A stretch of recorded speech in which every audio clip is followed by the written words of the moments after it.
जगन्नाथ स्वामी नयनम पथगामी भव तुमे दर्शक बंधु मु ज्योतिर्विद निरंजन गिरी आज अध्याय आपण मानक स्वागत जनावुछि। जो भल पाइबा टिके देइछन्ती सेयाको आधार करी गुरुंकर अपारकण आशीर्वाद संग्रह करी मु आपण पाखरे ज्योतिष संबंधी किछि शास्त्र सिद्धांत मत उपरे आधारित कर उपस्थापन करूछि। या केते दूर ठीक भूल आपण मानक विचार विमर्श करी मो पाखु कमेंट करिवे। टॉपिक टिक रखिबा ज्योतिष रे रोग। हाँ झाड़ा बांति बा ज्वर है आम टेस्ट करा ब्लड टेस्ट कर मलमूत्र कफ टेस्ट कर बाहर ए कहीं केते बेले है यार तो विद्यार किसी सामंजस्य अच्छी टी आलोचना करवा जहाँ विद्वान मैंने लिपिबद्ध कर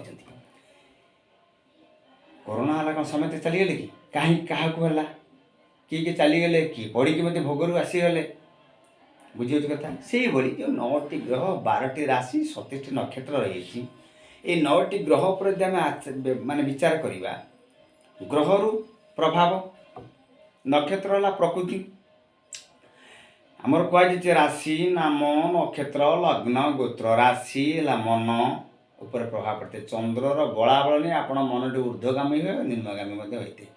चंद्रर बलाबल कहले कौन चंद्र नक्षत्र यदि विचार विमर्श करवा बहुत डेरी लगे। आग रवि आरंभ करवा रवि हेले आत्मकारक बा राजा बा पितृकारक चंद्र हेले मातृकारक मंगल भातृकारक बुध संतान बा विद्या बृहस्पति भाग्यवान स्त्री कारक होती किए से शुक्र मंगल मध्य नारी पुरुष कारक शनि प्रशासनिक आमर न्यायाधीश राहु केतु हेले कौन ना भ्रमण स्वभाव केतु रोगग्रस्त कारक छाड़ बहुत किसी आलोचना कले बहुत समय पड़े सहज सूक्ष्म चुंबक बुझा धरा जाऊ रवि ग्रह जनता आपन पीड़ा पाउचंती रविटी निचस्थ अच्छा कि शत्रुभस्त अच्छा कि पाप नक्षत्र अवस्थान कर डाहाण पट गोड़ डाहाण पट आखि डाहाण अंगटी ही पीड़ा हे पितृस्थानीय लोक सहित विच्छेद आसो मतांतर मनांतर आपन को सुमार्ग पथ स्पर्श गुरुजन सहित मतांतर आसनटी मिल पार जी दक्षता जगत थे बुझे कथाटी पित्त बढ़ी आप बहुत टेंशन रही जानिले रवि मान ग्रहर प्रभाव कौन विशेषकर रविवार जन्म होते देखो रवि प्रभाव कमी आसो सिंह राशि सिंह लग्न हो रवि नक्षत्र कृतिका उत्तरा फाल्गुन उत्तराषाढ़ किंवा हो रवि तुलार निचस्थ थे कि रवि दशाटी आरंभ हो जदि शत्रुभस्त होती कहले कौन वृष तापर तुला किंबा आमर मकर कुंभ तेरे रवि ग्रह चलला समय यही पीड़ा अनुभव कले से रवि प्रतिकार सी देखी जहाँ कर रविवार निरामिष भोजन करें माणिक रत्न धारण करें बेलचर धारण करें कि विष्णु सहस्रनाम आदित्य भट्टेश्वर पठन करें। आज आम आलोचना कर ज्योतिष रोग ठीक कि भूल अनुभव करवा चंद्रर बलाबल जब आप ठीक अच्छे जो कृष्ण आमर शुक्ल पक्ष अष्टमी कृष्ण पक्ष अष्टमी भितर चंद्र से बल आरंभ है कि सोमवार जन्म होती कि आपणकर जन्म तारीख धरा जो 2/11/20 माने 29 कि चंद्र को नक्षत्र आपणकर 4, 13, 22 माने रोहिणी हस्ता श्रवणा कर्कट राशि कि कर्कट लग्न चंद्र बिछारे निश्चस्त होती कि चंद्र शत्रुभक्त होती विशेषकर मिथुन बा कन्या एरा मित्र मिश्र फल दाँति मकर किंवा कुंभ चंद्र जनित पीड़ा है मैंने बाम अंगटी पीड़ा हे थंडा लगी बाम आखि पानी देवा निज मातृस्थान विरोध करवा नारी क्षेत्र में अपमानित हवा मनटी निर्बल रहा सीठी चंद्र प्रतिकार स्वरूप सोमवार निरामिष भोजन कि मोतीरत्न बा क्षीरी गछ चरटी धारण करवा जदि मंगलंकर बलाबल देखिले मंगलंकर फल मिलूँ ज्योतिष रोग हिसाब से भातृ संपर्क बद भूमि संक्रांत नहीं माने बद लगे सांग मान बंधु मान सहित ठकामी शिकार हेले बारंबार हाथ गोड़ भांगुव विशेषकर हाथ मंगल प्रभाव केमी जाना मंगलवार जन्म होते कि मेष बिछा राशि मेष बिछा लग्न हो कि मंगल नक्षत्र 5, 14, 23 मृगशिरा चित्रा कि धनिष्ठा हो मंगल यदि निचस्थ कर्कट होते कि मंगलकर तारीख यदि 9, 18, 27 जन्म होती मंगल जनित पीड़ा यदि बारंबार लगी रोचे देखिले ज्योतिष शास्त्र सिद्धांत मत अनुसार मंगलवार निरामिष भोजन करेंगे ताहा रेड कराला हो कि अनंत गचर मूल हो हनुमान कवच सहस्रनाम किसी पाठ न कले विभिन्न माध्यम मार्ग रही सविशेष पर्यंत सीमित समय मध्य कहीपर ना जत असंभव ତେଣୁ ଚୁମ୍ବକ ଯେତିକି ସମ୍ଭବପର କହୁଛି, କହିବା ସମୟ ତ୍ରୁଟି ବିକ୍ତି ହେବ ସେଥିପ୍ରତି ଧ୍ୟାନ ଦେବେନି। ତାପରେ ବୁଧ, ଧରାଯାଉ ବୁଧ ଗ୍ରହଙ୍କ ଯେମିତି ପୀଡ଼ା, ଆପଣ କହିବାରେ ଅସ୍ପଷ୍ଟ ଶବ୍ଦ ଆସିବ, ପାଟି ଲାଗିବା, ଜିଭ ଲାଗିବା, ବାରମ୍ବାର ଚର୍ମରୋଗ ଦେଖାଦେବା, ସନ୍ତାନ ଦିଗରେ ପ୍ରତିବନ୍ଧକ, ସ୍ମୃତିଶକ୍ତି ହ୍ରାସ, ଗଣିତ ଶାସ୍ତ୍ରରେ ଆପଣଙ୍କ ଶୂନ୍ୟତା, ସମର୍ଥହୀନତା, ଆପଣଙ୍କ ସନ୍ତାନ ମାନେ ପ୍ରତିବନ୍ଧକ ବାଧକ, ଜାଣିଲେ ବୁଧର ପ୍ରଭାବ। ବୁଧ ଆପଣଙ୍କର ମିଥୁନ କିମ୍ବା କନ୍ୟା ଲଗ୍ନ ହୋଇଥିବ, ବୁଧ ଧରାଯାଉ ନିଚସ୍ତ ମୀନରେ ହୋଇଥାଇପାରନ୍ତି। ବୁଧଙ୍କ ନକ୍ଷତ୍ର ହେଉଛି 9, 18, 27 ଅଶ୍ଳେଷା, ସିଏ ଜ୍ୟେଷ୍ଠା କିମ୍ବା ରେବତୀ ହୋଇଥିବ। ବୁଧ 12ରେ କିମ୍ବା ଜନ୍ମ ହୋଇଥିବେ, କିମ୍ବା ବୁଧଙ୍କର ମୂଳାଙ୍କ ହେଉଛି 5, 14, 23ରେ ଜନ୍ମ ହୋଇଥାନ୍ତି। ବୁଧ ଜନିତ ଯଦି ପୀଡ଼ା ପାଇଲେ ଜ୍ୟୋତିଷଶାସ୍ତ୍ର ସିଦ୍ଧାନ୍ତ ମତ ଅନୁସାରେ ଯେଉଁ ଜାତକସ୍ଥ ରୋଗ ବା ଜ୍ୟୋତିଷ ରୋଗ ବିଚାର କରୁଛେ, ସେଠି ବୁଧବାର ନିରାମିଷ ଭୋଜନ, ତ୍ରିପୁରା ସୁନ୍ଦରୀ ସାଧନା ଏବଂ ପାନାରତଣ୍ଡ ଧାରଣ ବା ବୃଦ୍ଧଦାର ବିତରଣ ଧାରଣ ଏକ କରିପାରିବେ।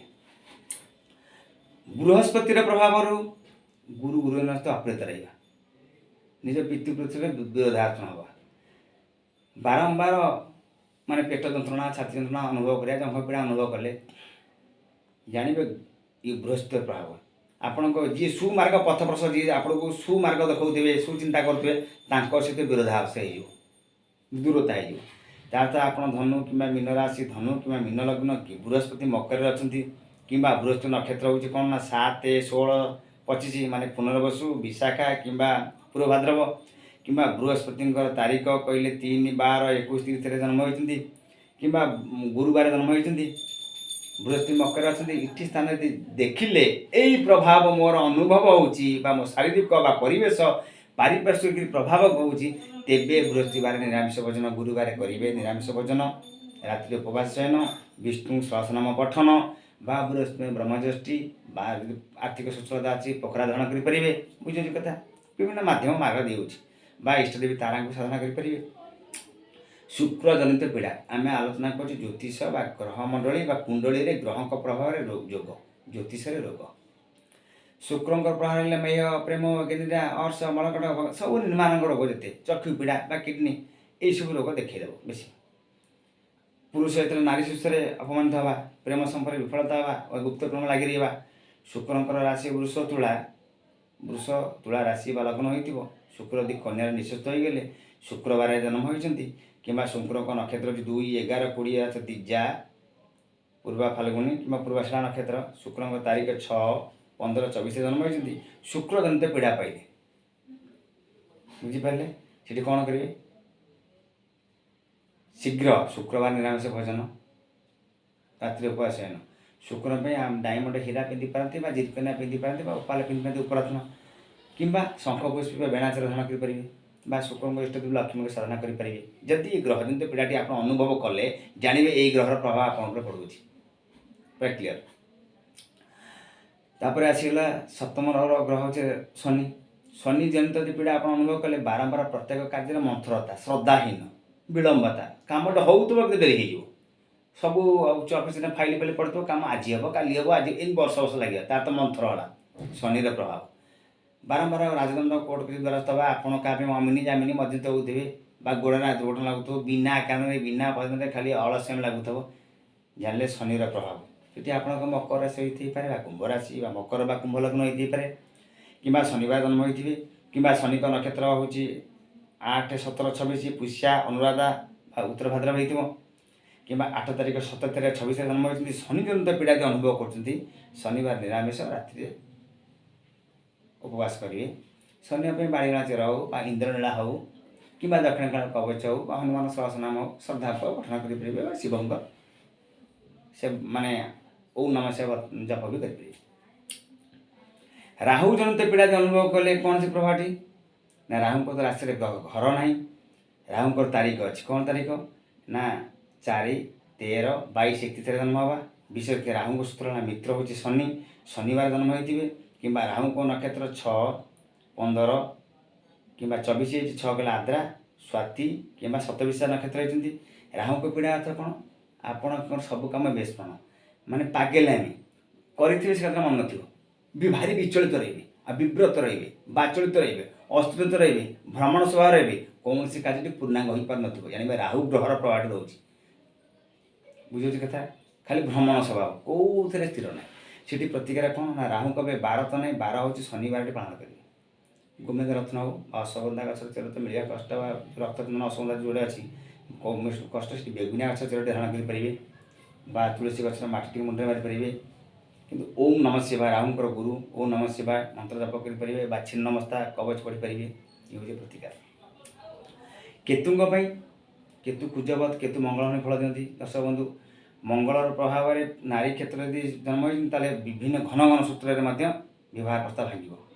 ଏଠି ଆମେ କେତୁଙ୍କ ଆଲୋଚନା କରୁଛେ କ'ଣ ନା, ଧର କେତୁଙ୍କର ତ ଘର ନାହିଁ, ନକ୍ଷତ୍ର ହିସାବରେ ଦେଖିଲେ 1, 10, 19 ଅଶ୍ୱିନୀ, ମଘା, ମୂଳା 12ଟି ବିଶେଷ କରି ମଙ୍ଗଳବାର ହେଇଥିବ। ଯଦି ଜନ୍ମ ଆପଣ ମଙ୍ଗଳବାର ହେଇଛନ୍ତି, କ୍ଲିୟର ବୁଝିଗଲେ। ଆଉ କ'ଣ ତାରିଖ ହିସାବରେ ଦେଖିଲେ କେତୁଙ୍କର 7, 16 ଏବଂ 7, 16, 25 ତାରିଖ ଜନ୍ମ ଦେଇଥାନ୍ତି। କେତୁଜନିତ ପୀଡ଼ା ମାନେ ଦନ୍ତାଘାତ ଲାଗିବା, କୁକୁର କାମୁଡ଼ି ଦେବା, ସେ ଆମର ସାପ କାମୁଡ଼ି ଦେବା, ସେ ବିଛା କାମୁଡ଼ି ଦେବା। ଦନ୍ତାଘାତ ଦ୍ୱାରା ଆଘାତ ହେଲେ ମାନେ କେତୁର ପ୍ରଭାବଟି ବିଶେଷ କରି ହେଇଛି। ଯାହା କହୁଛି ସଠିକ୍ ଭୁଲ ଆଉ ଅନୁଭବ କରିବେ ଆଗ। ସେ ସ୍ଥାନରେ ପ୍ରତିକାର କ'ଣ କରିବେ? ଦନ୍ତାଘାତ ଲାଗିଲା ବା ବାରମ୍ବାର ଅସ୍ତ୍ରୋପଚାର ବା ଗୋଟିଏ ଜାଗା 10 ବର୍ଷ ମାଡ଼ ହେଉଥିବ ସେଟା ପୁଣି ପୂଜା ଦେବା ବା ଭୟଙ୍କର ରୋଗ, କ୍ୟାନ୍ସର ରୋଗର ମୁଖ୍ୟ କାରଣ ହେଉଛି କେତୁ। କେତୁ ମଙ୍ଗଳଯୁକ୍ତ ହେଲେ ବିଶେଷ କରି ବ୍ଲଡ଼ ପଏଜନ୍ ହେଇଯାଏ, ବ୍ଲଡ଼ କ୍ୟାନ୍ସର ହେଇଯାଏ। ତେଣୁ କେତୁଟି ଅସ୍ତ୍ରୋପଚାରରେ ସଫଳତା ହେବ ନାହିଁ, ବିଫଳତା ଦେଖିବ, ବାରମ୍ବାର ଗୋଟିଏ କଥା ହେବ। ତେଣୁ ସେ ଯଦି ପୀଡ଼ା ଅନୁଭବ ଆପଣ କରୁଛନ୍ତି, ସେଠି କ'ଣ ପ୍ରତିକାର କରିବେ? ମଙ୍ଗଳବାର ନିରାମିଷ ଭୋଜନ କରିବେ ରକ୍ତର ଶୁଦ୍ଧତା ପାଇଁ। କେତୁଙ୍କ ପାଇଁ ଧୂମାବତୀ ପୂଜା କରିପାରନ୍ତି ବା କ୍ୟାଟ୍ସାଇ ଷ୍ଟୋନ୍ ପିନ୍ଧିପାରନ୍ତି, ହନୁମାନ କବଚ ପଢ଼ିପାରିବେ ବା ବଗଳାମୁଖୀ କବଚ ପଢ଼ିପାରିବେ। ଇଏ ହେଉଛି ତାର ମାଧ୍ୟମ ମାର୍ଗ। ବା ଅଶ୍ୱଗନ୍ଧା ବା ରକ୍ତଚନ୍ଦନ ଯେଉଁ ଆମର ମୂଳ ସବୁ ଅଛି ତାକୁ ଧାରଣ କରିପାରିବେ, ବେଗୁନା ଚେରଟି ଧାରଣ କରିପାରିବେ। ଇଏ ଥିଲା ଗ୍ରହମଣ୍ଡଳରେ ବା ରାଶିଚକ୍ରରେ ବା ଜାତକରେ ଗ୍ରହ ସହିତ ଯୋଗ। ଆମେ ନକ୍ଷତ୍ର, ବାର ଏବଂ ଆମର ତାରିଖ ଅନୁସାରେ ପ୍ରଭାବ ଦେଖାଇଦେବେ। ଏହା କେତେଦୂର ଠିକ୍ ଭୁଲ ମୁଁ ସିନା କହିଗଲି, ଆପଣ ଆଗ ଅନୁଭବ କରନ୍ତୁ। ମୋ ଶରୀର ମାନେ ରୋଗ ଅଛି, କିନ୍ତୁ ସମସ୍ୟା ଅଛି ମାନେ ସମାଧାନ ଅଛି। କିନ୍ତୁ ରୋଗ ପାଇଁ ନିଦାନ, ସମସ୍ୟା ପାଇଁ ସମାଧାନ। ତାକୁ ବୁଝି ବିଚାରି କାମ କଲେ ପ୍ରମାଦ ନ ପଡ଼ିବ ବଲେ ଆପଣଙ୍କ ରାହୁ ଜନିତ ପୀଡ଼ା ହେଉଥିବ, ଆପଣ ବୃହତ୍ତ ପ୍ରତିକ୍ରିୟା କରୁଥିବେ। ଗ୍ୟାସ୍ ଅଭାବରୁ ମୁଣ୍ଡ ବିନ୍ଧୁଥିବ, ଆପଣ ଅମୃତମସ୍ତ ଲାଭ କିଛି ହେବ କି? ତେଣୁ ସବୁ ଜାଣିବା। ସାର୍ ଯେଉଁ କଥାଟା କହିଲେ କେତେଦୂର ଠିକ୍, ମୋ ସ୍ଥିତିରେ ପୀଡ଼ାଟି କ'ଣ ହେଉଛି, ଏଇଟା କେଉଁ ଗ୍ରହ ଜନିତ ପୀଡ଼ା, ଏଇଟା କେତେଦୂର ଠିକ୍ ବୋଲି ଦେଖିବା। ଟିକେ ତର୍ଜମା କରି ଜାତକଟି ଦେଖିବା। ପ୍ରକୃତ ଏ ଗ୍ରହର ପ୍ରଭାବ ମୋ ଗ୍ରହଟି କୁଣ୍ଡିଲେ ଉଚ୍ଚସ୍ଥ, ନିଚସ୍ଥ, କେନ୍ଦ୍ରସ୍ଥ, କୋଣସ୍ଥ, ଶତ୍ରୁ, ମିତ୍ରସ୍ଥ ବା ଅଛନ୍ତି ନାହିଁ, ତା ପ୍ରଭାବଟା ଆମର ହେଉଛି। ତାପରେ ପ୍ରତିକାର କରିବା। ପରୀକ୍ଷା ପରେ ପ୍ରତିକାର କଲେ ତାର ସଫଳତା ହେଇଥାଏ। ତେବେ ଦର୍ଶକ ବନ୍ଧୁ, ସେଇ ଭଲ ପାଇବାକୁ ଆଧାର କରି ସୀମିତ ସମୟ ମଧ୍ୟରେ ଯଥାସମ୍ଭବ ହୋଇପାରୁଛି କିଛି କହୁଛି, କହିବା ସମୟ ତ୍ରୁଟିମୁକ୍ତ ହେବ, ସେଥିପ୍ରତି ଧ୍ୟାନ ଦେବେନି। ଯାହା ଶିକ୍ଷଣୀୟ ହେବ, ବିଦ୍ୟା ସମ୍ବନ୍ଧୀ ହେବ, ଶାସ୍ତ୍ରୀୟ ମତ ହେବ, ମୋତେ କମେଣ୍ଟ ବକ୍ସ ଦେବେ। ମୁଁ ଚେଷ୍ଟା କରିବି ସଳେଖଣ କରିବା ପାଇଁ। ଏବେ ରହୁଅଛି। ଜୟ ଜଗନ୍ନାଥ।